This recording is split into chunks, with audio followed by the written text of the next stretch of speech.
Salam.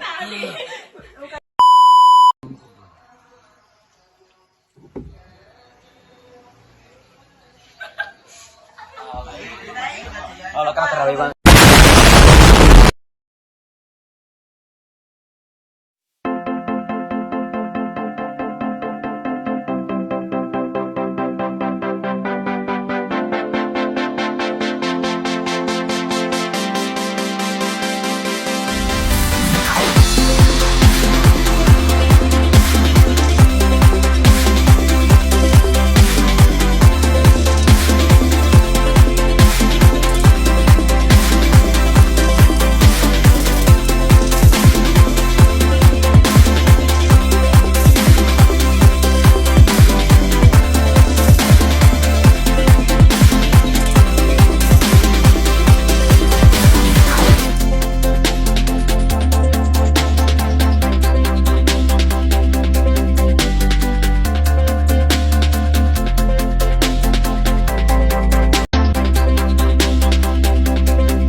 Oke teman-teman, pembahasan kita pada video kali ini itu tentang kedatangan Islam ke Nusantara, cara-caranya masuk Islam ke Indonesia yang melalui berbagai macam kegiatan, serta proses masuknya Islam ke Indonesia yang mempunyai 4 teori.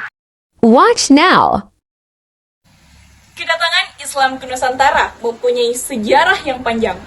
Satu di antaranya adalah tentang interaksi ajaran Islam dengan masyarakat di Nusantara sebelum kemudian memeluk Islam. Agama Islam memiliki ajaran yang lebih dapat diterima rakyat Indonesia dibanding agama Hindu dan Buddha. Sehingga secara garis besar, agama Islam dapat diterima dengan mudah di Indonesia dan lebih cepat berkembang. Pada dasarnya, Islam adalah agama yang damai. Maka masuknya agama ini juga dengan cara yang damai. Ada beberapa proses islamisasi yang terjadi di Indonesia pada awal masuknya agama Islam, yaitu melalui perdagangan, perkawinan, tasawuf, pendidikan, dan dakwah. Jalur perdagangan. Islam masuk ke Indonesia lewat jalur perdagangan Islam. Dipercayai datang dari wilayah Gujarat, India melalui peran para pedagang. India Muslim pada sekitar abad ke-13 Masehi. Islam tiba di Indonesia melalui peran para pedagang asal Persia yang dalam perjalanannya singgah ke Gujarat sebelum ke Nusantara sekitar abad ke-13 Masehi. Jalur perkawinan. Pernikahan ini ditempuh oleh para ulama sekitar abad ke-11 hingga 13 Masehi pada saudagar Muslim, Gujarat, Arab, dan menikah dengan orang Indonesia. Jalur tasawuf. Kedatangan ahli tasawuf ke Indonesia diperkirakan sejak abad ke-13, di mana ahli-ahli Persia dan India mulai menyebar. Jalur pendidikan. Pendidikan pondok pesantren yaitu tempat perguruan para santri yang dilaksanakan oleh para guru agama, para kiai, dan para ulama. Jalur dakwah. Penyebaran Islam melalui dakwah berjalan dengan cara para ulama mendatangi masyarakat objek dakwah dengan menggunakan pendekatan sosial budaya. Para ahli sejarah memberikan 4 teori bagaimana Islam masuk ke Indonesia. Nah, apa-apa saja ya teori yang dimaksud? Cek di slide. Pertama, teori Gujarat. Teori ini beranggapan bahwa masuknya agama Islam ke Nusantara dibawa oleh para pedagang dari daerah Gujarat, India yang berlayar melewati Selat Malaka pada saat itu. Teori ini juga menjelaskan bahwa kedatangan Islam ke Nusantara sekitar abad ke-13 melalui kontak para pedagang dan kerajaan Samudra Pasai yang menguasai Selat Malaka pada saat itu. Yang kedua, teori Persia. Umar Amir Hussein dan Hussein Jayadindat berpendapat bahwa Islam masuk ke Nusantara melalui para pedagang yang berasal dari Persia, bukan dari Gujarat. Persia merupakan sebuah kerajaan yang saat ini kemungkinan besar ada di Iran. Teori ini tercetus karena pada awal masuknya Islam ke Nusantara di abad ke-13. Cina.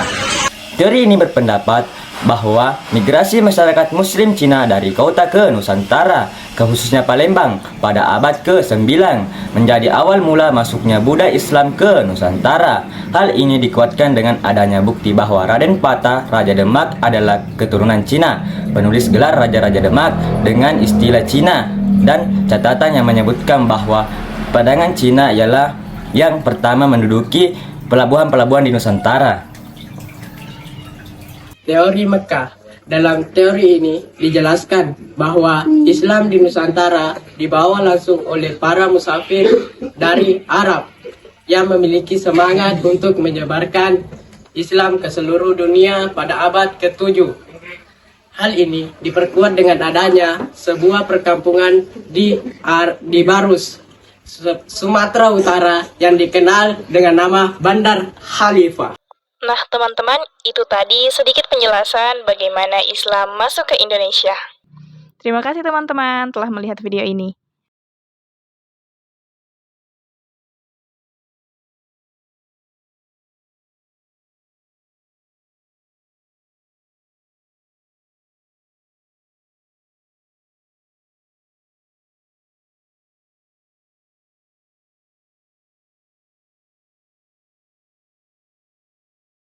Mau lihat behind the scene dari video ini? Ayo kita lihat. Dengan mendekati sosial. Lanjut terus aja.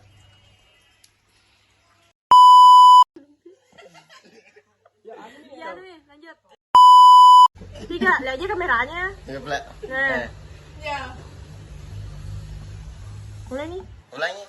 Enggak, jangan nih, tinggal dipotong nanti. Oke.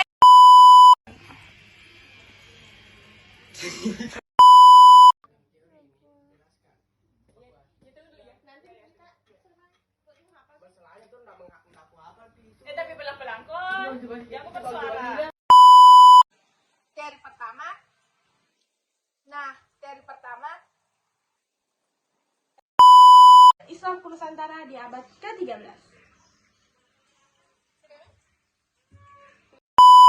Islam masuk.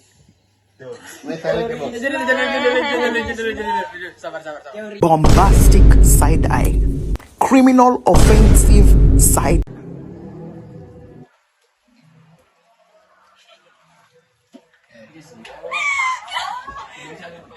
Awe.